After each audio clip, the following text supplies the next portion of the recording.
The courtroom hummed with a subdued chatter as people waited for their turn to be called. Judge Cassian Hale sat at the bench, his expression calm and composed, his eyes scanning the thick stack of documents before him. Family court was always a crucible of human pain and resilience.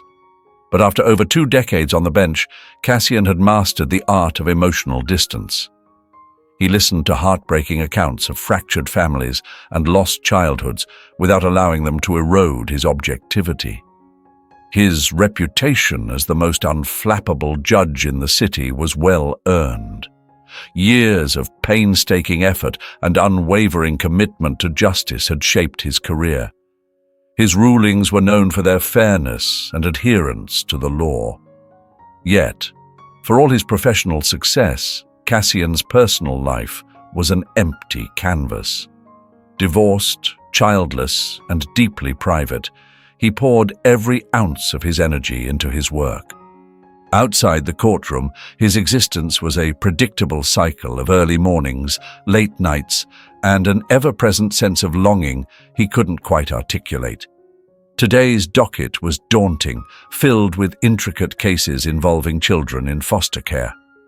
As the bailiff announced the next case, Cassian reached for the file. Lyric Vera. The name seemed to linger in his mind, his breath catching for a brief moment. A 12-year-old girl, Lyric had been shuffled through the foster system since her mother's death. Her case had recently escalated due to reports of neglect in her current placement. The courtroom doors creaked open, and a slight, wiry girl stepped inside. Her curly dark hair was pulled into a ponytail, and she wore an oversized sweater that hung loosely on her delicate frame. Her eyes were striking, large, dark, and brimming with a mix of defiance and vulnerability. She walked with a deliberate confidence, her movements guarded as if ready to defend herself at any moment. Lyric took a seat beside her social worker, her gaze sweeping across the courtroom with a calmness that seemed practiced but unnatural for a child her age. Her eyes briefly met Cassian's, and in that fleeting connection, he felt an inexplicable unease. There was something achingly familiar about her, a glimmer in her gaze, the determined set of her jaw. "Good morning, Ms. Vera," Cassian began, his tone steady. "I understand this case concerns your current placement and concerns raised by your social worker. Is that correct?" Lyric nodded, her voice calm yet firm. "Yes, Your Honor." The maturity in her tone caught him off guard. It was the voice of someone who had grown up too quickly. Most children in her situation shrank under scrutiny, but not Lyric. She held his gaze without a flicker of fear or discomfort, as if daring him to see beyond the surface.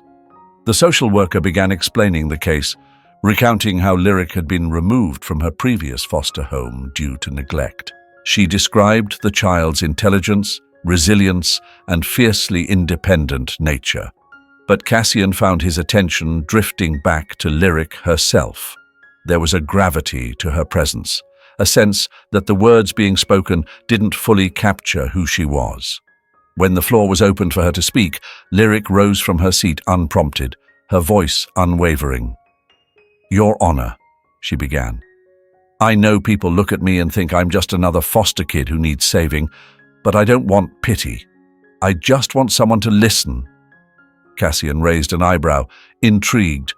"Go on," he said. Lyric took a deep breath, steadying herself. "I've been in the system for 3 years. I've lived in houses where I was nothing more than a paycheck. No one asked if I ate dinner or if I needed help with homework. And now, here I am again, being moved around like a package no one wants to keep." Her words hung in the air, raw and unvarnished. The room was silent, except for the faint scratching of the stenographer's pen. Cassian felt a pang, empathy perhaps, or guilt. He wasn't sure. "Lyric," he said gently, "you've clearly been through a lot. But tell me, what do you want? What are you hoping for today? For the first time, Lyric hesitated, her confidence wavering. Her hands fidgeted with the hem of her sweater, her eyes fixed downward. When she finally spoke, her voice was softer, almost fragile. I want to find a place where I belong, a place where someone actually cares. Her words struck something deep within Cassian, a chord he hadn't felt in years. He reflected on his childhood, a rigid upbringing where love felt conditional and affection was a rare commodity. His adult life had been an endless pursuit of stability and success, yet now, as he sat there, a disquieting truth emerged. Those accomplishments felt hollow without someone to share them with. Before he could muster a response, Lyric's voice cut through his thoughts, her words deliberate, almost hesitant. I came here today because I have questions I've never been able to ask anyone. Cassian tilted his head, curiosity mingling with apprehension. Questions about what? He asked. Lyric's gaze locked onto his, her stare unnervingly direct. Questions about my mom, and about you. Her voice was steady, but her words reverberated like a seismic shift in the room's atmosphere. Time seemed to pause. Cassian felt the weight of her words settle heavily over him. For an instant, he glimpsed something in her eyes, a flicker of recognition, a spark that mirrored a shadow from his own past. Before he could even begin to process the implications, the social worker intervened, her tone brisk and professional. Your Honor, if I may. Cassian raised a hand, cutting her off. Ms. Vera, we'll address your concerns in due time. For now, let's prioritize ensuring your safety and well-being. We can revisit these matters later. Lyric gave a slight nod, her face an inscrutable mask, though her arms folded tightly across her chest betrayed a simmering tension. Cassian sensed the unspoken words lingering between them, heavy and unresolved, like pieces of a puzzle waiting to be arranged. The hearing pressed on, but Cassian found his focus faltering. Lyric's voice, her face, her pointed questions, they stirred something deep within him.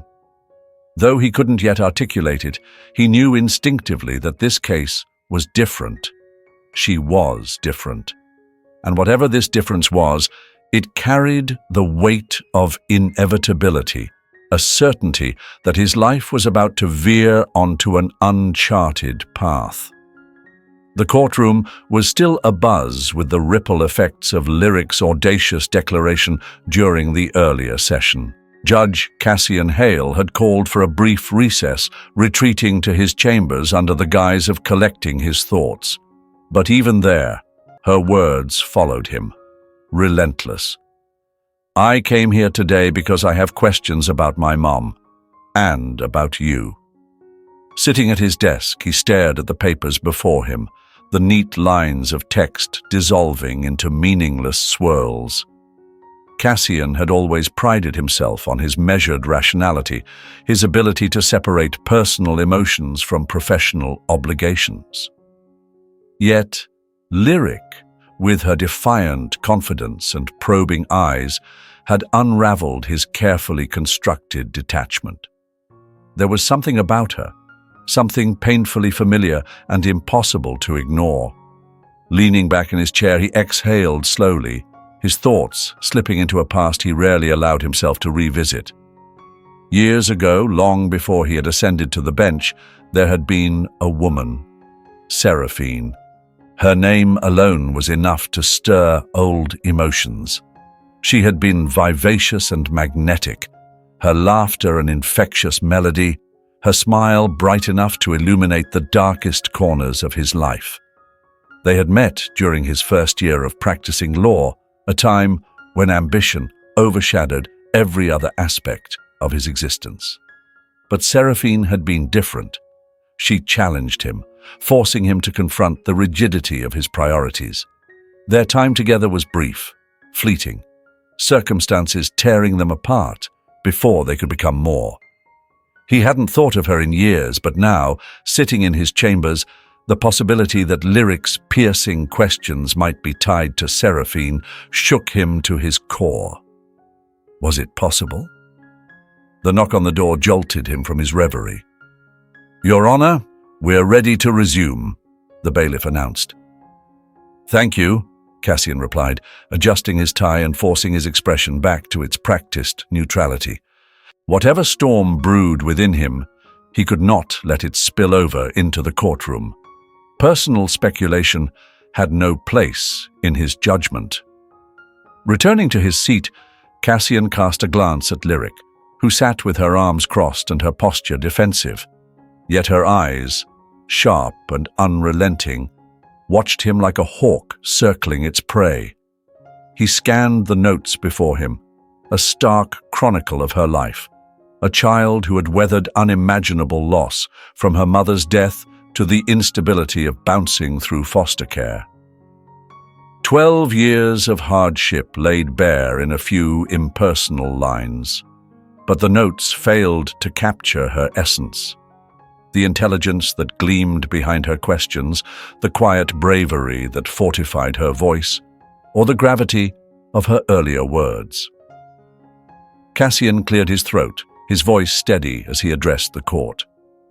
"Ms. Vera, before we proceed, I want to acknowledge your courage. Speaking so openly and honestly isn't easy, and I admire your strength." Lyric raised an eyebrow, her expression carrying a faint hint of disbelief.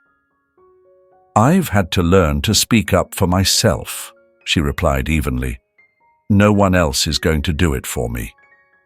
The courtroom fell into an uneasy silence, the weight of her words hanging in the air. Cassian studied her carefully, struck by a depth in her tone that betrayed an adulthood thrust upon her too soon. His gaze shifted briefly to the social worker seated nearby, who fidgeted under the tension. Turning his attention back to Lyric, he softened his voice. "Earlier, you mentioned having questions about your mother and about me. Would you like to elaborate?" The social worker leaned forward, a note of caution in her tone. "Your Honor, I'm not sure this is the right time." "It's fine," Lyric interrupted, her voice steady, almost defiant. She straightened in her chair, locking her gaze on Cassian. "I'll answer." Her words were deliberate, measured. "My mum, she used to talk about someone she cared about a long time ago. She didn't say much, but when I saw your name on the docket, I remembered it." She paused, her voice tightening. "She used to call you Tom." The room seemed to shrink, the air thickening with the weight of her revelation. Cassian felt his grip tighten on the gavel, his composed exterior faltering for the first time in his career. "Your mother," he began, carefully testing the words. "Was her name Seraphine?" Lyric nodded, her face unreadable. "Seraphine Vera. She died 3 years ago." Her confirmation struck him like a physical blow. For a moment, the courtroom faded away, leaving only the ghost of Seraphine and the girl sitting before him. Could she truly be his daughter? The timeline matched, but reconciling that thought with his carefully structured life felt impossible. He started, but Lyric cut him off. "I'm not asking for anything," she said quickly, her voice firm. "I just wanted to know if it was true. If you're the guy she talked about.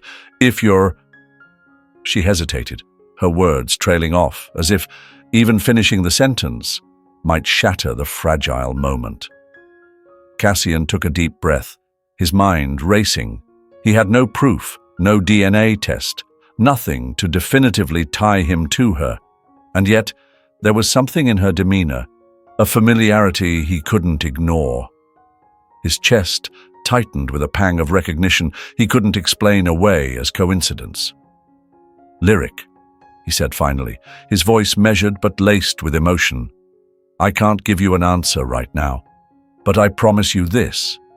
I will do everything in my power to find out the truth." Her expression softened, though her guarded eyes hinted at skepticism. "Okay," she replied, the single word a fragile bridge between hope and doubt. The social worker cleared her throat, breaking the charged silence. "Your Honor, perhaps this conversation is better continued outside of the courtroom. Lyric's placement is what needs attention right now." Cassian nodded, though his mind was far from the procedural matters at hand. He issued an order for a temporary placement review and scheduled a follow-up hearing, his thoughts a storm of uncertainty. As the session adjourned and the courtroom began to empty, Cassian caught Lyric's gaze one last time. Her eyes seemed to speak directly to him. "Don't forget what you promised." Once the room was empty, Cassian remained seated at the bench, staring at the closed file in front of him. The steady rhythm of his carefully curated life had been disrupted, leaving him standing at the edge of something unknown. Slowly he stood, descending from the bench. His black robe swept the floor as he moved towards his chambers, a space usually filled with clarity and reason. Today, it felt suffocating. Certificates of achievement adorned the walls, but they offered little comfort now. He paced the room, his thoughts churning. Could it truly be possible? Could this girl be his daughter? The sound of her voice echoed in his mind, unrelenting. "If you're my dad." He sank into his chair, hands steepled under his chin, and stared into the quiet. For the first time in years, Judge Cassian Hale felt unmoored, as if his world were balancing precariously on the brink of a revelation that could change everything. Years had passed since Seraphine had abruptly exited Cassian's life. The end of their relationship had left him with more questions than answers. She had moved away with little explanation, and though her memory lingered in his mind, life's relentless current had carried him elsewhere. He had never once considered that their fleeting time together might have resulted in a child, a daughter he never knew existed. The sharp knock at his door startled him. His clerk, Selkie, stepped in cautiously. She was a diligent young woman who rarely disturbed him unless it was important. "Your Honor," she began hesitantly, "the social worker from the Vera case is here. She'd like to speak with you in private." Cassian adjusted his tie and gave a curt nod. "Send her in." Moments later, Ms. Dre entered the room. Clutching a worn folder, her composed demeanor betrayed a quiet urgency. She had an air of seasoned professionalism, yet her expression held a trace of concern. "Thank you for making time, Judge Hale," she began, her voice steady. "I thought it would be helpful to provide more context about Lyric's situation." Cassian gestured to the chair opposite him. "Please, go ahead." Ms. Dre opened the folder and handed him a photograph. It was a candid picture, capturing a younger Seraphine with her arm wrapped protectively around a smiling child. The resemblance was undeniable. Lyric was her mother's mirror. Cassian's chest tightened as he stared at Seraphine, her radiance preserved in the photograph. He barely noticed Ms. Dre speaking until she said, "She was an incredible woman." Her voice softened as she continued. "Seraphine worked tirelessly to provide for Lyric. 2 jobs, endless sacrifice. She was completely devoted to her. But when she got sick, everything fell apart." Cassian's head snapped up. "Sick? What happened?"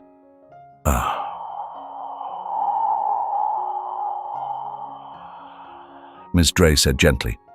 "It was aggressive, and by the time it was caught, there was little they could do.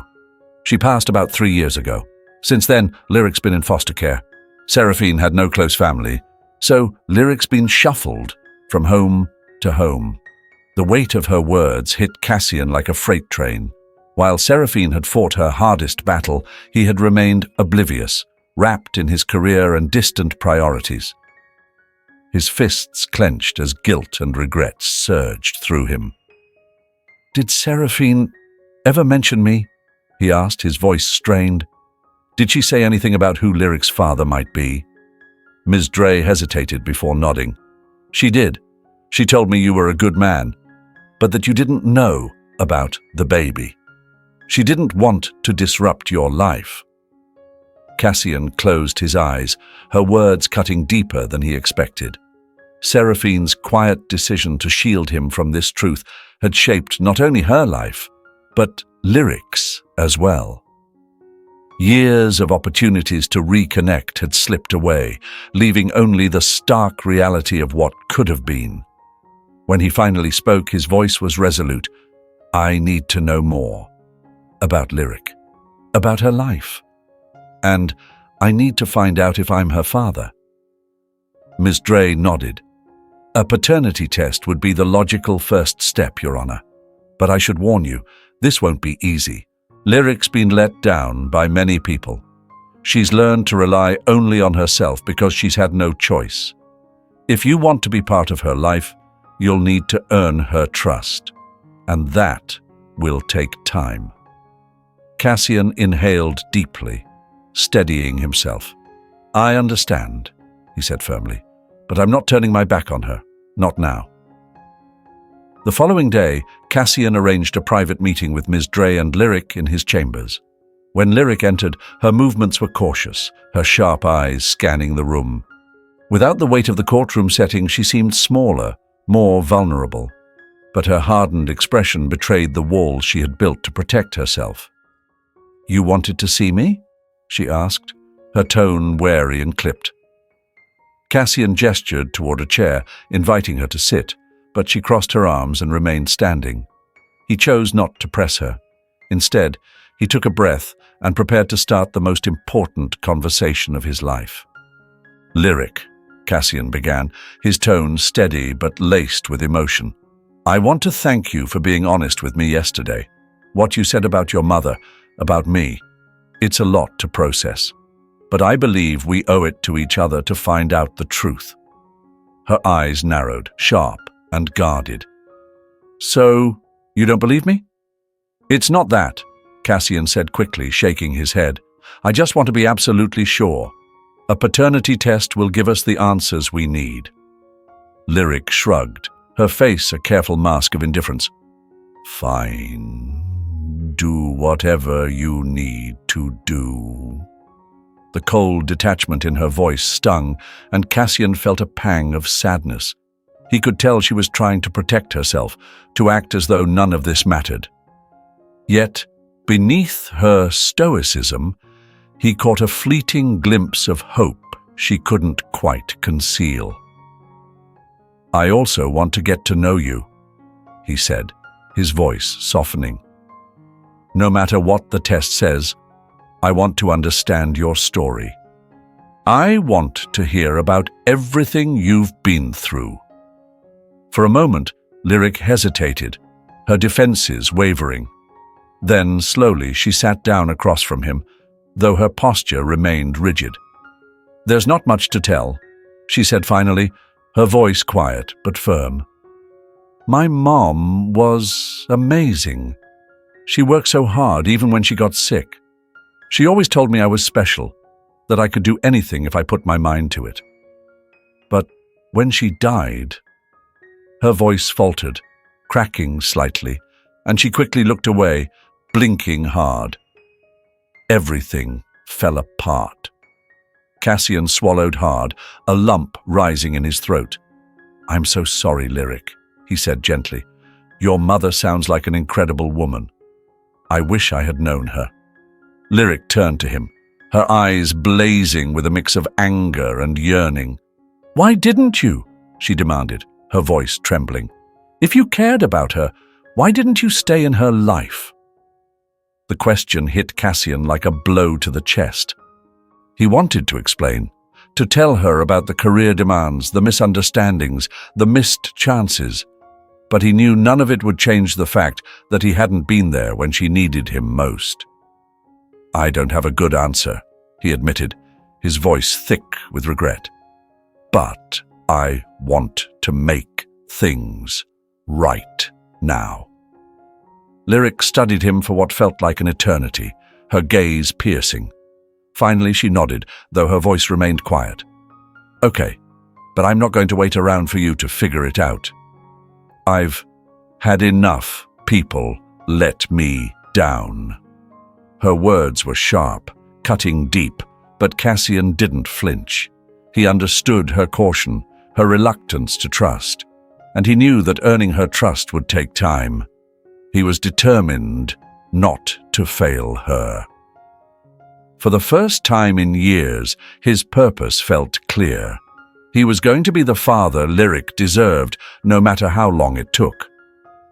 Later that night, after Lyric and her social worker had left, Cassian sat in his office, staring at the paternity test paperwork that now lay on his desk. The sterile, clinical forms felt oddly surreal, almost detached from the emotional whirlwind swirling inside him. His entire life had been built on order, control, predictability. Now, all of it seemed to be unraveling. If the test confirmed what Lyric claimed, it would change everything. Yet, deep down, Cassian already knew the truth. He'd seen it in her eyes, heard it in the echoes of Seraphine's voice in her words. There was no denying it. Still, as he reached for the pen, his hand lingered. He was committed. There was no question about that. But the thought of what this revelation might mean for Lyric filled him with a gnawing anxiety. She had already endured so much pain, so many broken promises. What if he let her down too? What if he wasn't enough? The next day, the test was administered in a small, sterile room at the courthouse. A technician had been arranged to collect the samples, a cheek swab from both Lyric and Cassian. Lyric arrived with her social worker, her expression unreadable. She sat silently across from Cassian, her eyes fixed on the empty wall behind him as the technician worked. Cassian tried to break the tension with small talk. "Ever done one of these before?" he asked, offering her a tentative smile. She shook her head. "No," she replied bluntly, "never had anyone to test with." The honesty in her words hit Cassian hard, like a punch to the gut, but he forced himself to stay composed. "It's a quick process," he said, keeping his tone light. "The results should come back in a few days." Lyric gave a non-committal shrug, her gaze shifting to the window. She was a fortress, her walls impenetrable. Cassian searched her face for any sign of connection, anything that might help bridge the chasm between them, but she remained closed off, resolute. When the technician finished, Lyric stood abruptly, heading for the door without waiting for her social worker. "Is that it?" she asked, her back to him. "That's it," Cassian replied softly. "For now." She nodded and left without another word. The waiting was agonizing. Cassian buried himself in his work, presiding over court hearings and meticulously reviewing case files with an intensity that bordered on obsession. Yet, no matter how determined he was to stay focused, his thoughts continually drifted back to Lyric. He replayed their conversations in his head, dissecting every word, every nuance in her expressions. He wondered what she was doing, if she ever thought about him, or if she had already dismissed him as just another adult who would eventually disappoint her. 3 days later, the envelope arrived. Sitting alone in his office, Cassian stared at it, his hands trembling slightly as he carefully opened it and unfolded the single sheet of paper inside. His eyes darted over the words, and when he reached the final line, he exhaled sharply, the breath escaping like a long-held weight. The test confirmed it. He was Lyric's father. Leaning back in his chair, Cassian felt a flood of emotions crash over him: relief, joy, guilt and fear, all tangled together in a chaotic swirl. He had a daughter. For 12 years, she had been navigating life without him. And now, it was his responsibility to make up for all that lost time. But how? The next time Cassian met with Lyric, an urgency gnawed at him. He wanted to tell her immediately, to assure her she wasn't alone anymore. But when she stepped into his office, her wary expression stopped him in his tracks. He realized that trust couldn't be demanded. It had to be earned. "Lyric," he began, gesturing toward the chair across from him. "Thank you for coming." She hesitated before sitting, her arms crossed defensively. "What's this about?" Cassian slid the paternity test results across the desk toward her. "I want you to see this," he said. Lyric picked up the paper and scanned the words. When her eyes reached the confirmation, she froze, her fingers gripping the edges tightly. For a long moment, she was silent. Then, in a quiet voice, she asked, "So, it's true?" "It's true," Cassian replied softly. "I'm your father." She set the paper down, her face unreadable. "What happens now?" Cassian leaned forward, his voice steady yet laden with emotion. "Now, I want to be part of your life. I know I've missed so much and I can't undo the past. But I want to be here for you, Lyric. For everything.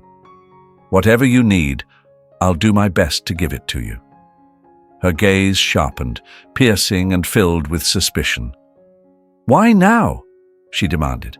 "Why do you care all of a sudden? You didn't even know I existed until a week ago." Her words struck deep, but Cassian didn't flinch. "You're right," he admitted. "I didn't know, and I'll never stop regretting that. But now that I do know, I'm not going to walk away. I don't want to be another person who lets you down." Lyric looked away, her jaw tightening. "People always say that," she muttered. "They say they'll be there, but they never mean it." Cassian felt a surge of determination. "I mean it, Lyric," he said firmly, "and I'll prove it to you.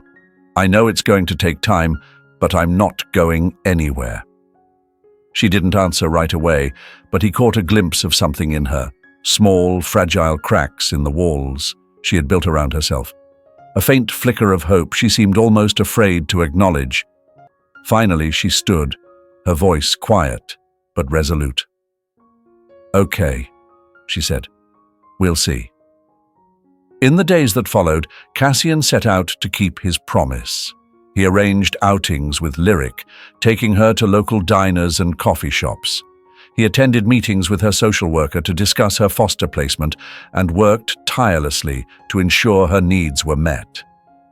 He learned about her passions, her love of books, her talent for sketching, her dream of becoming an architect. Slowly but surely, a bond began to form between them. But it wasn't without challenges. Lyric remained guarded, retreating whenever Cassian got too close, emotionally. She had spent years protecting herself, and trust didn't come easily. Still, Cassian was patient, determined to show her that this time, someone wasn't going to leave. Cassian had to remind himself that patience was essential. Rebuilding what had been lost wouldn't happen overnight. One evening, as they shared a quiet moment in a small diner, Lyric broke the silence with a question that took him by surprise. "What was Seraphine like when you knew her?" she asked softly, her tone tentative yet curious. Cassian's face softened, a warm smile forming as memories of Seraphine surfaced. "She was incredible," he said, his voice filled with genuine affection. "Smart, funny, and so strong. She had this way of brightening up any room she walked into. And, Lyric, she loved you. I see so much of her strength in you." Lyric didn't reply immediately, but a faint, hesitant smile appeared on her face. It was small, almost imperceptible, but it was there, a glimmer of hope that Cassian held on to. For now, it was enough. The confirmation that he was her father had shifted everything for Cassian Hale, but it had also presented him with the daunting reality of what lay ahead. This wasn't just about stepping into a role, it was about proving himself to a child who had every reason to doubt him. Lyric, at only 12 years old, had endured more than most adults, and she had faced it all alone. Cassian understood he couldn't rewrite her past, but he was determined to help shape a better future. His first hurdle was navigating the complexities of the foster care system. Lyric remained under the custody of the state, and securing her placement with him was a lengthy and challenging process. Cassian met regularly with Ms. Dre, combing through endless paperwork and attending hearings, often facing scrutiny from his own colleagues. During one procedural review, a fellow judge leaned forward, addressing him with measured seriousness. "Judge Hale, you do understand the weight of this decision, don't you? This is more than just stepping in as her father. It's a commitment that demands more than good intentions." Cassian's response was resolute. "I understand," he said firmly. "This isn't a choice I've made lightly. Lyric deserves a stable home, and I intend to give her that." Despite his conviction, doubts loomed. He had lived alone for years, with no close family to lean on and no experience raising a child, especially one who had been through so much. The social worker's evaluations were exhaustive, dissecting every detail of his life to ensure he was prepared to meet Lyric's needs. At times, the weight of their scrutiny was overwhelming, but Cassian refused to waver. Meanwhile, Lyric observed everything with a guarded demeanor. She didn't openly resist his efforts, but neither did she embrace them. Her emotions were carefully shielded, and she studied Cassian from a distance, as if waiting for the inevitable moment he might falter. One evening, Cassian decided to invite Lyric to dinner at his home. It was a modest place, clean, minimalist, and reflecting the solitude of his lifestyle. He had spent the afternoon preparing, carefully cooking a simple spaghetti dinner and setting the table with a deliberate effort that felt out of character for him. Entertaining was not his forte, and trying to make an impression on a 12-year-old was entirely new territory. When Lyric arrived with Ms. Dre, she stepped into the house, her sharp eyes taking in every detail. "It's neat," she remarked after a moment, her tone neutral and unreadable. Cassian chuckled awkwardly. "That's one way to put it. It's been just me here for a while, so there's not much going on." She sat at the table, her gaze settling on the plate of spaghetti in front of her. "Did you make this yourself?" she asked, raising an eyebrow. "I did," Cassian replied with a nervous smile. "I can't promise it's anything fancy, but I thought it'd be safe." Lyric picked up her fork, twirling some spaghetti around it before tasting it cautiously. Her expression gave away little, but the quiet act of trying the food felt like another small step forward, a beginning, however fragile. After a moment's hesitation, she shrugged, her expression neutral. "It's not bad," she said.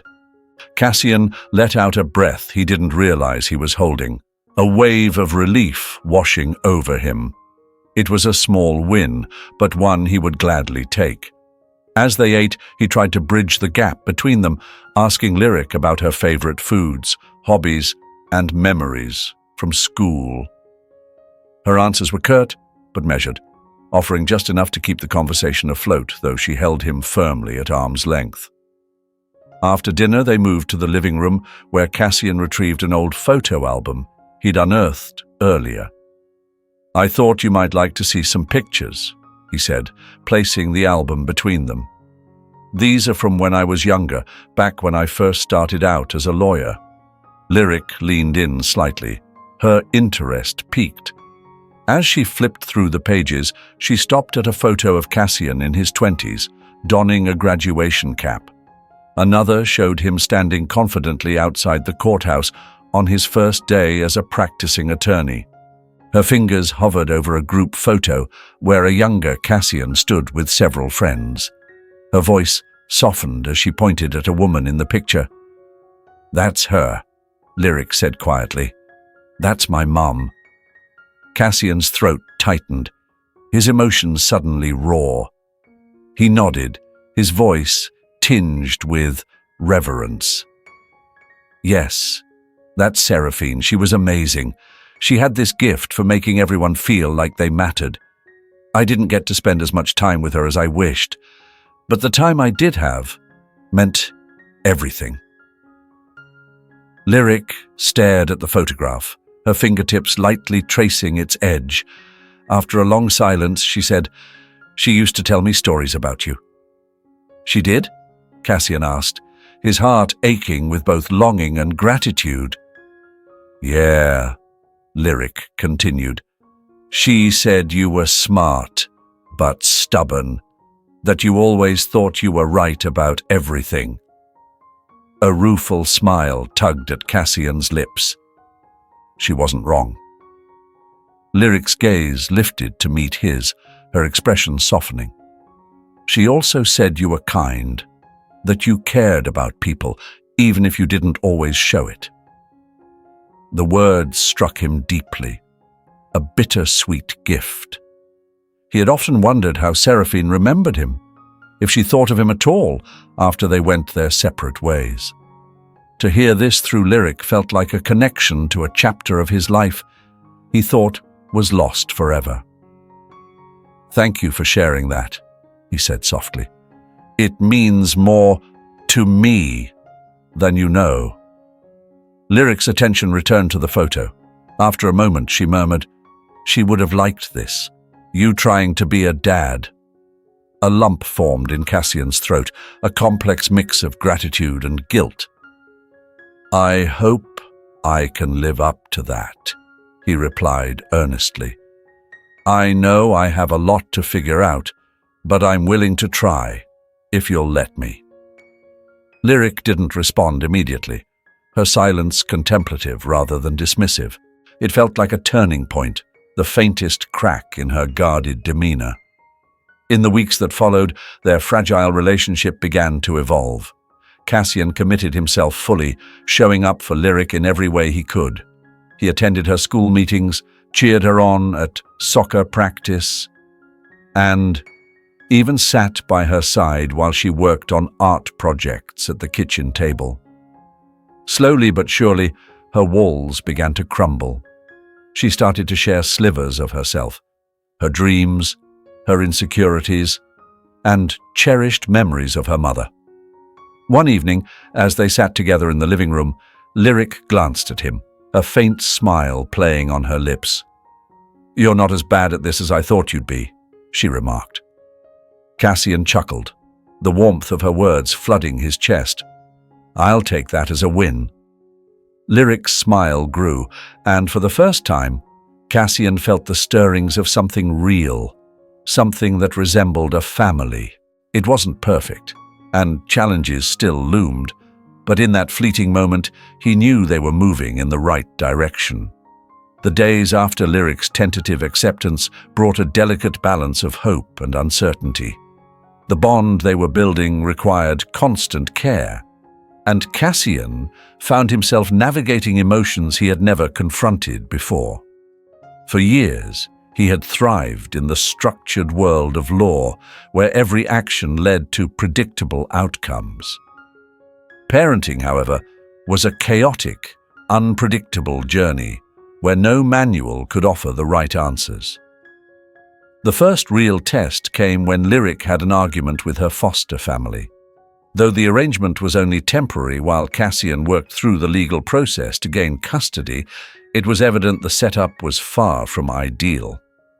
One afternoon, Lyric came home from school looking visibly upset. Her jaw was tight, her eyes stormy, and her movements sharp. "Rough day?" Cassian asked, keeping his tone intentionally neutral.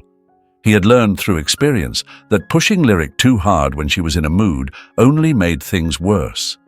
Instead, he let her open up in her own time. She tossed her backpack onto the couch with a force that made it bounce, then crossed her arms tightly over her chest. "They don't care about me," she said, her voice blunt and tinged with anger. "They just want me to follow their stupid rules and stay out of the way."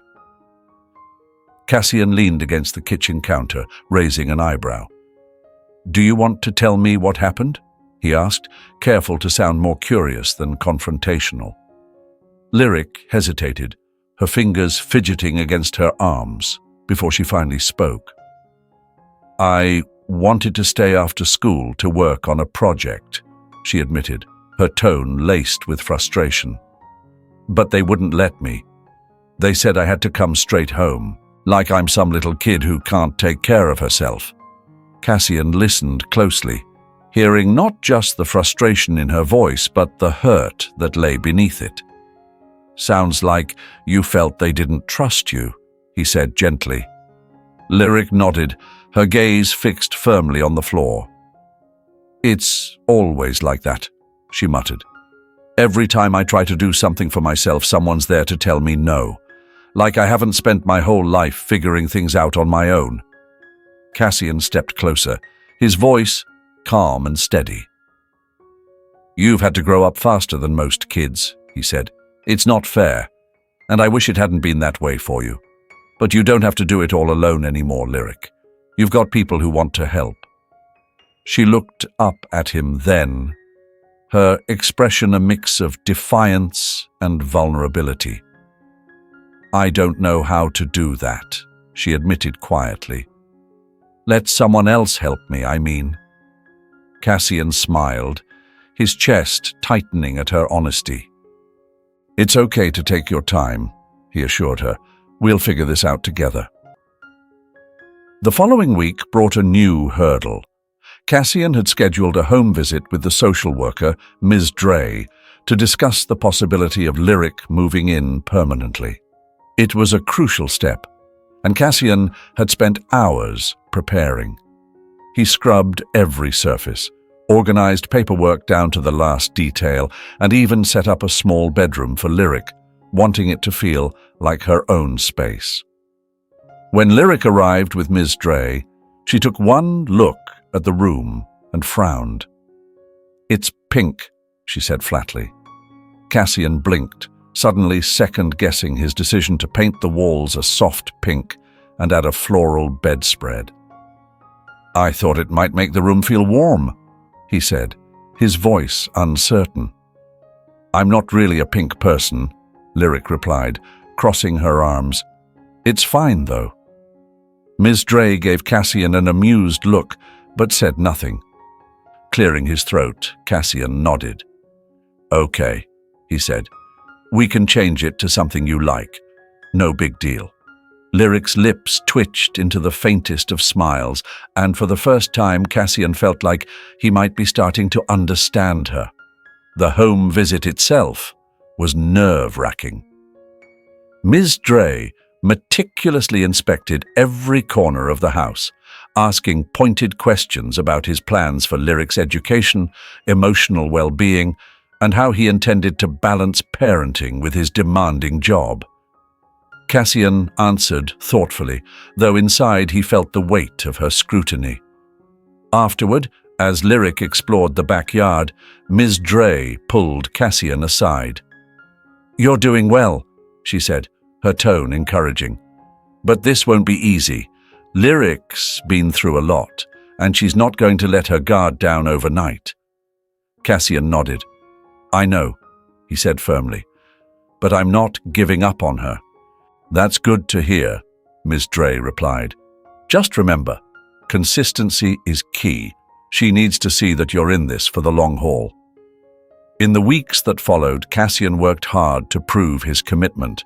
He took Lyric shopping for new bedding, letting her pick out a simple grey comforter and a few posters of her favorite musicians to make the room truly hers. He rearranged his court schedule to attend her school events, no matter how small, and each evening he made time for her, whether they were sharing a meal or watching TV together. Little by little, he began to see the walls she'd built start to crack, and though progress was slow, Cassian knew they were moving in the right direction. Together.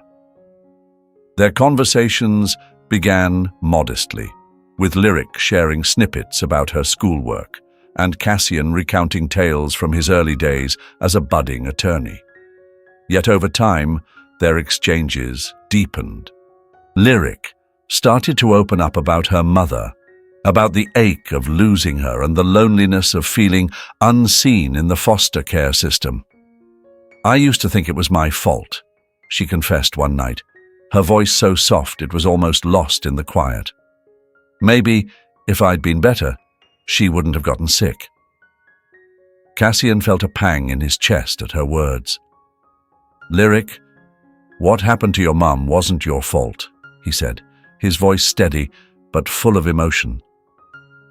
"She loved you more than anything, and she would never want you to carry that blame." Though she nodded, the sadness in her eyes lingered. Cassian silently vowed that he would keep reminding her of her value until she truly believed it herself. One evening, as they sat together in the cozy living room, Lyric surprised him by handing over a sketchbook. "I draw sometimes," she said nonchalantly. "It's not a big deal." Curious, Cassian flipped through the pages, his eyebrows lifting as he took in the intricacy of her work. There were precise architectural sketches, lifelike portraits, and scenes that seemed to breathe life from the page. "These are incredible," he said, genuinely impressed. Lyric shrugged but couldn't hide the faint blush that colored her cheeks. "It's just something I do to unwind." Cassian smiled warmly. "Well, if you ever decide to pursue this, I'm here to support you. Whatever you want to do, I'll back you up." For the first time, Lyric looked at him with something close to trust in her eyes. "Thanks," she said quietly. It was a small moment, but for Cassian, it felt enormous. In that fleeting exchange, he understood that while the road ahead might be long and challenging, every small step forward was a triumph. They were building something genuine, something enduring, and he was committed to seeing it through. Early one Saturday morning, Cassian stood in the kitchen, carefully slicing strawberries for pancakes. The house was serene, the only sounds the soft hum of the refrigerator and the occasional birdsong drifting in through the window. The clock read 6:45 a.m., an hour far earlier than Lyric usually stirred on weekends, but Cassian cherished the stillness. It gave him space to think. It had been weeks since the home visit that had finalized Lyric's placement, and she was now officially living with him. The transition had been exhilarating but also daunting. Cassian had quickly learned that parenting wasn't about grand gestures or the eloquence of a courtroom. It was about the smaller, quieter things, remembering her favorite snacks, respecting her need for solitude, and being present even when she didn't explicitly ask for it. He finished arranging the breakfast table with a quiet sense of accomplishment. A stack of golden pancakes sat in the center, accompanied by a bowl of freshly sliced strawberries and a small pitcher of syrup. As he poured orange juice into 2 glasses, he heard the shuffle of footsteps. Lyric wandered in, her hair tousled, rubbing her eyes. "You're up early," she said, her voice still thick with sleep. "I wanted to surprise you with breakfast," Cassian replied, motioning toward the table. "Figured we could start the weekend off right." She raised an eyebrow but said nothing as she slid into her seat. Picking up her fork, she took a cautious bite of the pancakes. Cassian held his breath, watching her expression closely. Finally, she looked up and said, "These are actually pretty good." Relief washed over him, and he chuckled. "Thanks. I'm still learning." "You don't cook much, do you?" she teased, a faint smirk on her lips. Not until recently, he admitted with a grin. But I'm trying, mainly so I don't set the house on fire. Lyric let out a laugh, a small but genuine one that caught Cassian off guard. It was the first time he had heard her laugh so openly, and to him it felt like an unmistakable victory. After breakfast, they decided to dive into a project that had been on their minds for days: repainting Lyric's room. The pink walls, which she had long declared too girly, were finally being swapped for a sleek grey she had picked out herself. Cassian had already bought the paint and supplies earlier that week, and Lyric seemed genuinely thrilled about transforming the space into something that felt uniquely hers. The morning was spent shifting furniture and meticulously taping the room's edges. Lyric took charge of the music, blasting her favorite playlist from her phone. The room filled with her voice as she sang along, carefree and full of energy. Cassian couldn't help but smile, pausing to watch her, a moment of lightness that felt like progress. "You missed a spot," Lyric teased, pointing to a small patch Cassian had just painted. "Are you sure? I think it's flawless," he replied, feigning offense. Lyric rolled her eyes dramatically, up and down, not side to side. "Everyone knows that." "Well, excuse me, Picasso," Cassian retorted with a mock bow, surrendering the roller. "I defer to your vast artistic knowledge." Lyric smirked, taking over with exaggerated confidence. "Watch and learn," she quipped, her tone playful but determined. As they painted, the room seemed to echo with more than just music. It became a space for unspoken truths. Lyric began to open up, sharing stories from her time in foster care. She described families that were kind, others who were indifferent, and the aching loneliness she had felt after losing her mom. Each word she spoke seemed to carry years of hurt and resilience. Cassian listened intently, his heart heavy with the weight of what she had endured. "You shouldn't have had to go through that," he said softly. "I'm sorry you did." "It's not your fault," Lyric replied with a shrug. "You didn't know." "I should have," he said, his voice thick with regret. "If I'd known, I would have been there." Lyric paused mid-roll, her hand hovering over the wall. "You're here now," she said after a moment. "That's what matters." Her words struck something deep within him. For the first time, he felt like they weren't just two strangers trying to figure out an awkward relationship. They were starting to feel like a father and daughter. By the afternoon, the room was finished. The fresh grey walls gave it a modern, clean look, and Lyric beamed with satisfaction. Standing together in the doorway, they admired their work. "Not bad," she said, nodding approvingly. "You didn't mess it up too much." "I'll take that as high praise," Cassian replied, grinning. Lyric's smile softened, and she glanced at him hesitantly. "Thanks," she said quietly, her voice sincere. "For helping me. For everything." Cassian rested a hand on her shoulder, his voice gentle. "You don't have to thank me, Lyric. I'm your dad. That's what I'm here for." She nodded, her eyes glistening as though she wanted to say more. Instead, she turned back to the room, her tone steady as she said, "Now we just need some cool posters or something to finish it off." "Consider it done," Cassian replied, silently vowing to do whatever it took to make her feel at home. That evening they settled in the living room to watch a movie together. Cassian found himself reflecting on how much had shifted in such a short time. Lyric was still guarded in some ways, but she was letting him in, bit by bit. The laughter they had shared that day and the trust she'd begun to show gave him hope. As the credits rolled, Lyric stretched and glanced at him. "You're not as bad at this as I thought you'd be," she said, her tone light. Cassian chuckled.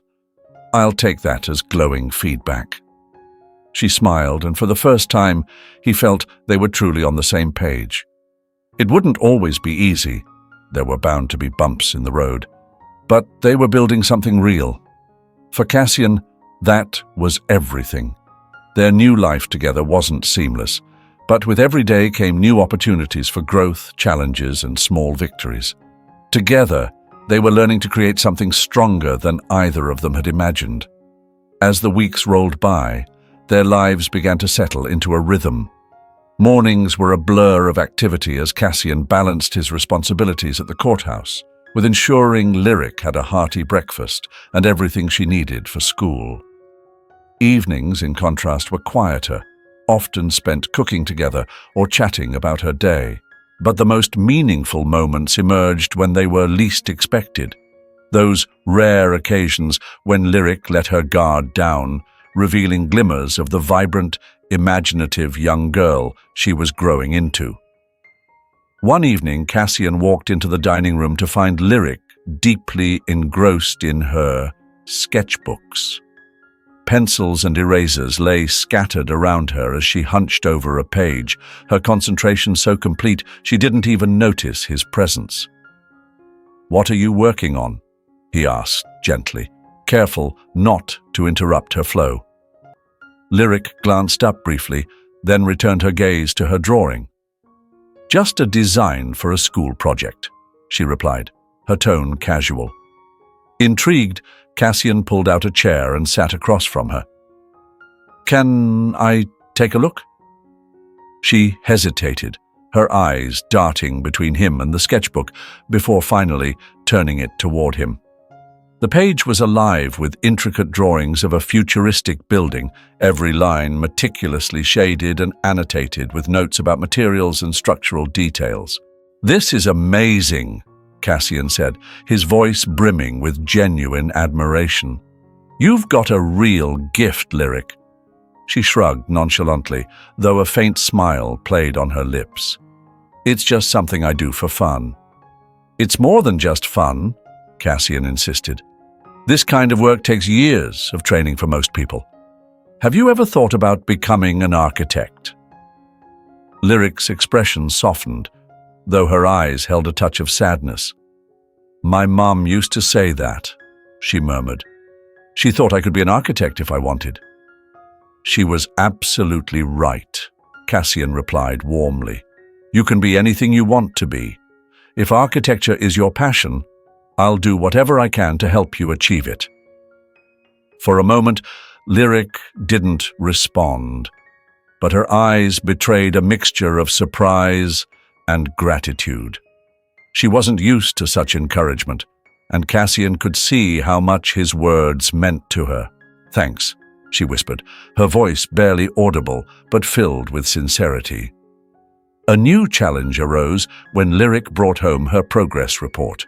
Most of her grades were solid, but one, math, stood out as a glaring low point.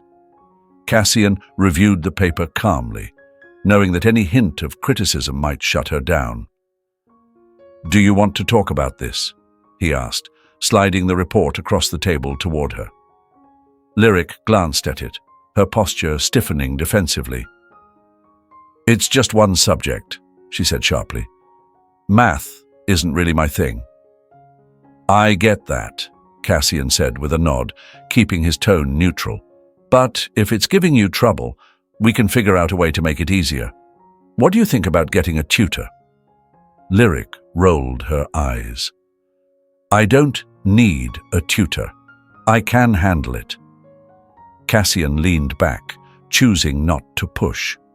"All right, but if you change your mind, just let me know. I'm here to help." True to her word, she didn't ask for help. At least, not right away. But a few days later, she surprised him by bringing her math homework to the table and asking for his guidance. It was a small step, but to Cassian, it signaled a growing trust between them. One Saturday, Cassian decided to take Lyric on a little adventure to a nearby city. He had read about a special architecture exhibit at a museum and thought it might pique her interest. When he floated the idea, she looked skeptical. A museum? Seriously? Sounds boring, she said, crossing her arms. It's not just any museum, Cassian countered, trying to win her over. This one has an entire exhibit on architecture. You might even see designs like the ones you've been working on. Lyric hesitated, her skepticism lingering, but eventually shrugged. I guess that could be cool. The drive to the city turned into an unexpected delight, filled with music and easy conversation. Lyric had grown more at ease expressing herself, and each day brought new insights for Cassian into her world. She spoke openly about her favorite novels, the teachers who frustrated her most, and her ambitious dream of designing iconic skyscrapers. By the time they reached the museum, the initial hesitation in her demeanor gave way to an undeniable fascination. Lyric moved through the exhibit with bright, inquisitive eyes, studying every model and blueprint as though uncovering a secret. Her enthusiasm was palpable, and Cassian couldn't help but grin at her excitement. "This one's incredible," she said, pointing to a sleek, towering model. "Look at how every line comes together. It's so precise, so perfect." Cassian watched her intently, pride swelling in his chest. "You could design something like that one day," he said with conviction. "Maybe something even better." Lyric glanced his way, her expression blending doubt and hope. "You really think so?" she asked quietly. "I know so," he replied without hesitation. By the time they headed back to the car, Lyric seemed lighter, her usual guardedness replaced with genuine excitement. As they walked, she looked at him and admitted, "That was actually pretty cool. Thanks for bringing me." "You're welcome," Cassian said with a warm smile. "I'm glad you liked it." Their progress wasn't always linear. Old wounds and missteps would occasionally set them back. A small misunderstanding or a casual comment would sometimes trigger Lyric's defenses. One night, after an argument about her curfew, she stormed to her room and slammed the door. Cassian, sitting on the floor outside her room with his back against the wall, wrestled with how to approach the situation. He didn't want to smother her, but he also couldn't let her think he was giving up. "Lyric," he called softly, his voice steady and calm. "I'm not angry. I just want you to be safe. That's all this is about." Silence lingered before the door creaked open. Lyric stood there, arms crossed, her face a mix of defiance and hurt. "You don't have to treat me like I'm a little kid," she said.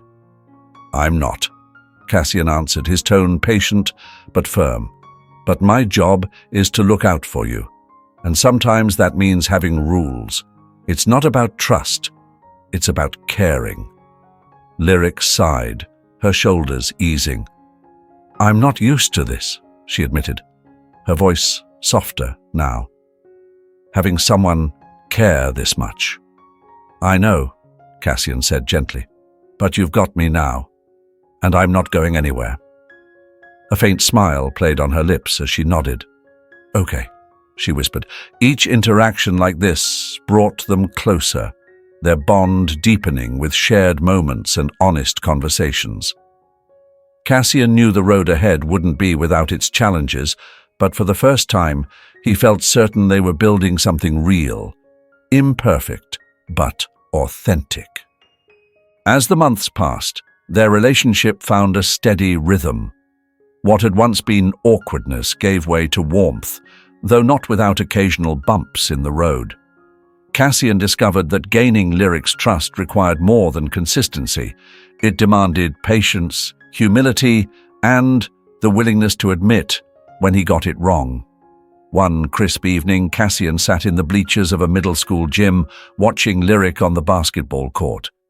She'd been reluctant to join at first, insisting she wasn't athletic, but her friends had coaxed her into trying out. Now she was a blur of determination, weaving between players as she fought to block a pass. She wasn't the tallest or fastest player, but she played with grit, her face etched with fierce concentration. Cassian couldn't help but beam. Though he wasn't much of a sports fan, seeing her in her element filled him with a pride he hadn't expected. Every good play earned loud applause from him, which occasionally drew amused, slightly embarrassed glances from Lyric. For the first time, Cassian felt like they were truly becoming a family. Not perfect, but whole in a way that mattered. After the game, Lyric walked over to Cassian, her cheeks still flushed and her hair damp with sweat. "You didn't have to cheer so loud," she said, though the corners of her lips quirked into a small smile. "I was proud of you," Cassian replied, handing her a water bottle. "You played great out there." She took it with a small shrug, sipping before saying, "I guess, but we still lost." "It's not always about winning," Cassian said. "Sometimes it's about showing up and giving it everything you've got. And you did that." Lyric looked at him for a moment, her gaze softening before she quietly said, "Thanks for coming." "Of course," Cassian replied warmly. "I wouldn't miss it." As their connection deepened, Cassian began noticing more facets of Lyric's personality. She was sharp-witted, often catching him off guard with her humor and quick retorts. She had a knack for challenging him in debates that spanned from movies to politics, delighting in testing her perspectives against his. Despite moments of hesitation and self-doubt, a newfound confidence had begun to emerge in her, subtle yet undeniable. One afternoon, Cassian arrived home to find Lyric sprawled out on the living room floor, papers and books spread around her in a chaotic yet purposeful arrangement. A pencil was tucked behind her ear as she sketched intently in a notebook. "What's all this?" he asked, setting his briefcase aside. "I'm designing a tiny house," she replied without glancing up. "It's for a school project about sustainable living, and I wanted to see if I could make something eco-friendly but still cool." Cassian leaned in, studying her detailed blueprints. The design incorporated solar panels, a rainwater collection system, and an open floor plan that maximized space. "This is incredible," he said, genuinely impressed. "You've thought of everything." Lyric smiled, clearly pleased by his reaction. "I figured, if I ever get tired of designing skyscrapers, I could pivot to stuff like this." "Who says you can't do both?" Cassian said, grinning. "You've got the talent for it." Her expression softened as she looked up at him. "You really think so?" "I know so," he said confidently, ruffling her hair affectionately. "And if you ever need a lawyer to help you start your own architecture firm, you know where to find me." She laughed, batting his hand away. "Deal." But not every moment between them was smooth. One weekend, Cassian suggested a trip to visit Seraphine's grave, something they had discussed but never followed through on. He believed it could be a meaningful way to honor her memory. However, Lyric's reaction caught him off guard. "I don't want to go," she said abruptly, pushing her dinner plate away. Cassian frowned, surprised. "I thought you wanted to visit her." "She's not there," Lyric replied, her arms crossed tightly over her chest. "It's just a stone in the ground." Her words stung, but Cassian kept his tone steady. "I understand if it's hard for you," he said gently, "but sometimes visiting a grave can bring a sense of closeness to someone we've lost. It's a way to remember them, even if they're not physically there." Lyric shook her head, her jaw clenched. "I don't need a grave to remember her. I think about her every day. I don't want to go." Cassian hesitated, struggling to balance, encouraging her to confront her grief and respecting her boundaries. Finally, he nodded. "Okay," he said softly. "We don't have to go if you're not ready." Without another word, Lyric stood and retreated to her room, leaving Cassian alone in the dining room. He sighed, running a hand through his hair. Grief, he knew, was a tangled process, especially for someone as young as her. All he could do was give her space and let her choose when she was ready. A few days later, she surprised him by bringing it up herself. They were sitting in the car after her basketball practice, the windows fogged from the cool evening air. About the grave, her voice broke the silence suddenly, tinged with hesitation. "Maybe we could go. Not now, but someday." Cassian turned toward her, his heart swelling with a mixture of pride and relief. "Whenever you're ready," he said gently. "No rush." She nodded, her gaze fixed on the window. I don't even know what I'd say. It feels strange." "It doesn't have to be anything in particular," Cassian replied softly. "Sometimes just being there is enough." Lyric didn't answer, but the fact that she was even considering it felt like a significant step forward. As the weeks turned into months, Cassian began to realize that their journey together wasn't just about him guiding Lyric. It was a mutual exchange, a balance of learning and growth. She taught him resilience, the beauty of finding joy even in the most challenging times. Above all, she showed him what it meant to love unconditionally, despite the weight of fear and uncertainty. One quiet evening, as they sat together on the couch watching a movie, Lyric leaned against him, her head gently resting on his shoulder. The gesture was small, yet for Cassian it spoke volumes. "I'm glad you're here," he murmured, his voice barely above a whisper. Lyric didn't lift her gaze, but a soft smile spread across her face. "Me too," she replied simply. In that fleeting moment, Cassian knew that no matter what trials awaited, they would face them as a family. Time moved swiftly, and the once tentative bond between Cassian and Lyric had evolved into something deeply meaningful. They were no longer two people navigating an uncertain and awkward dynamic. They had become a family. And while Cassian learned that being a family didn't mean perfection, it meant choosing each other, especially when life grew difficult. It meant cherishing the small victories, like the moments when Lyric finally felt safe enough to lower her guard. One Saturday morning, Cassian was jolted awake by the unmistakable sound of something crashing in the kitchen. His heart raced as he hurried out of bed, bracing himself for the worst. Instead, he found Lyric in the middle of the kitchen, a frying pan in one hand, surrounded by chaos. Spilled batter streaked the counter, a carton of eggs wobbled precariously on the edge, and a mixing bowl lay overturned on the floor. "What's going on?"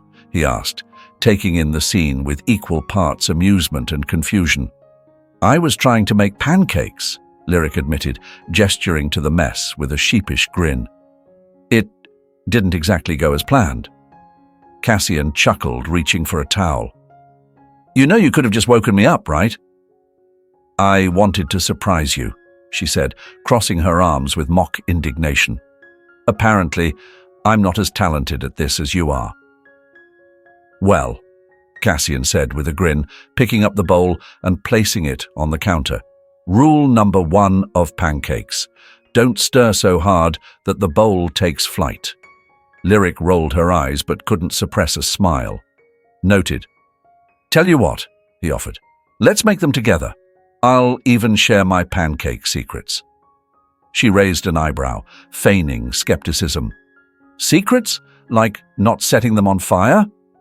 "Exactly," he said with a laugh. Working side by side, Lyric's confidence grew with each step. By the time the pancakes were plated, the kitchen was filled with laughter and the sweet, comforting aroma of syrup. They sat together at the kitchen table, sharing a stack of pancakes that were slightly uneven in shape, but unexpectedly delightful in taste. "These might actually beat yours," Lyric teased with a sly grin. "Don't push your luck," Cassian replied, chuckling. Later that afternoon, Cassian brought up an idea he had been mulling over for a while. "Lyric, how do you feel about taking a trip?" She looked up from her sketchbook, where she was sketching designs for a sleek, modern community center. "Where to?" Cassian hesitated, then said carefully, I was thinking, maybe we could visit your mum's grave, but only if you're ready." Lyric's pencil froze mid-stroke, her face thoughtful.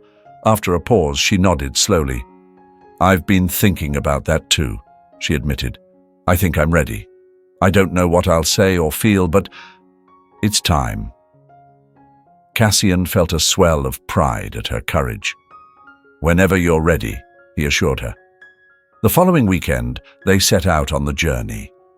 The cemetery was a few hours away in the small town where Seraphine had spent the final years of her life. Cassian had never been there before, and the drive was subdued, filled with quiet anticipation and unspoken emotions. When they arrived, Lyric led the way, holding a small bouquet of daisies and lavender she had chosen herself. Cassian followed a few steps behind, letting her dictate the pace. At Seraphine's grave, Lyric came to a halt, her gaze fixed on the simple headstone that bore her mother's name in neatly carved granite. Neither of them spoke at first. Then Lyric knelt and gently placed the flowers at the base of the grave.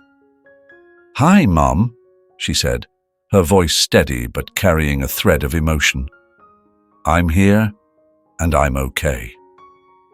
Cassian watched, a lump forming in his throat as she took a deep breath and continued, her words gaining confidence. "I wish you could see me now. I think you'd like what's happening. I'm with Dad, and it's not perfect, but it's good. He's good." She glanced over her shoulder at Cassian, her eyes shining with unshed tears. "Thank you," she said softly, her voice faltering. "For finding him. For everything." Cassian stepped closer, placing a comforting hand on her shoulder. "She'd be so proud of you," he said, his voice thick with emotion. "I know I am." They stood in silence for a long moment, the stillness filled with a quiet sense of connection. This visit wasn't just about saying goodbye to Seraphine, it was about celebrating her memory and embracing the new chapter they were building together. The drive back home felt lighter, as if a burden had been lifted. Lyric seemed more at peace. The usual guardedness in her expression softened into quiet determination. That evening they sat in the living room together. Lyric looked over at Cassian. "I think she'd be happy," she said thoughtfully. Cassian nodded. "I think so too." After a brief pause, Lyric added with a small smirk, "I'm glad I have you, even if you're kind of annoying sometimes." Cassian laughed, reaching over to ruffle her hair. "I'll take that as a compliment." "Don't get used to it," she said, swatting his hand away, but her smile lingered. In the weeks that followed, their lives began to take on a new rhythm. Lyric's confidence grew. She raised her math grade with determination and the help of tutoring sessions Cassian had arranged. Her artistic ambitions soared, and she started discussing plans to apply to a specialized arts high school. Cassian was there every step of the way, attending school meetings, celebrating her achievements, and encouraging her dreams. Together, they weren't just healing from the past, they were building a future full of hope and promise. One evening, as they were clearing up the kitchen after dinner, Lyric spoke words that made Cassian freeze mid-motion. "You're not just my dad," she said, casually wiping her hands on a dish towel. "You're my family." Cassian turned to her, his heart swelling with an emotion he couldn't quite name. "You're my family too," he replied, his voice steady but rich with feeling. Lyric met his gaze, her expression earnest. "Thank you for not giving up on me," she said softly, her tone laced with a vulnerability that made his chest tighten. "A lot of people did, but you didn't." Cassian swallowed hard, the lump in his throat making it difficult to speak. He blinked back the sting of tears and said, "I'll never give up on you, Lyric. Not ever." A gentle smile spread across her face, and in that moment, Cassian felt something profound stir within him, a fulfillment he had never known. This wasn't just about the title of being her father. It was about being the constant in her life, the one she could always rely on. Together, they had taken the shattered remnants of their pasts and crafted something extraordinary. Though their journey was still unfolding, they knew they would face every challenge ahead, together, as a family. Wow, what an emotional journey, right? I hope you enjoyed this story as much as I enjoyed crafting it for you. Before we wrap things up, let's talk about what this story truly represents. First off, let's be clear, this story is purely fictional. None of the characters or events are real, but that doesn't mean it doesn't hold real meaning. At its core, this is a story about second chances, the power of love, and the courage to rebuild broken bonds. It's a reminder that no matter how fractured our pasts may seem, there's always a path forward if we're willing to take it. One of the most powerful lessons here is about trust and patience. Lyric had every reason to shut the world out, yet she slowly opened up when she realized someone genuinely cared. For Cassian, it was about stepping out of his comfort zone, admitting his mistakes, and showing up for someone who needed him. These are lessons we can all carry into our own lives, being patient with ourselves and the people we love, even when the road gets tough. And let's not forget the message about forgiveness and healing. Both Cassian and Lyric had to confront their pain, let go of the guilt, and find a way to move forward. It's such a beautiful reminder that healing is a process, and it takes time, but it's always worth it. Now, I'd love to hear your thoughts.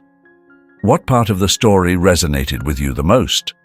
Do you see yourself in Cassian or Lyric? Let's keep this conversation going in the comments. And remember, stories like these might be fiction, but the lessons, they're as real as it gets.